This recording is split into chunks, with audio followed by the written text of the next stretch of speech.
Hello guys, welcome back to my channel. চলে এসেছি আবার একটা নতুন শর্ট ভিডিও নিয়ে। তো প্রথমেই তোমাদের ঠাকুরটা দর্শন করে দিলাম। তো ঝুলনের মেলা বসেছে। তো দেখো বিভিন্ন রকমের খাবারের দোকানও বসেছে। তো যতগুলো পারলাম দিলাম, সবের তো ভিডিও করা যায় না। আর এটা দেখো, এটা তো মেয়েদের ক্রাশ, এইগুলো দেখলেই মেয়েরা পাগল হয়ে যায়।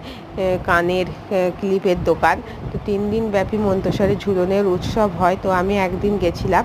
আর এখানে দেখো কাঁচের বিভিন্ন রকম প্লেট, ডিশ, তারপরে কাপ এসব আছে। এটা ভালো লাগলো, তাই তোমাদের সাথে শেয়ার করলাম। খুবই সুন্দর লাগছে। আর তারপরে দেখো, এটা ঝুলনে আজকে থিম করেছে মহিষাসুর মর্দিনী। তো মানুষরা এখানে সেজে দাঁড়ায়। আর এটা করেছে সুতানা বধ। তো এই দুটোই হয় ঝুলন যাত্রা মন্তেশ্বরে। আর খুব বড় মেলা হয়, খুব ধুম হয়। আর এখানে দেখো ভূতের ঘর করেছে, সব কেমন সেজে, ভয়ানক সেজে সব ভয় দেখাচ্ছে। তো আজকের মতো ভিডিও এইটুকুই। টাটা। ভালো লাগলে ভিডিওটাতে অবশ্যই একটা লাইক করে দিও।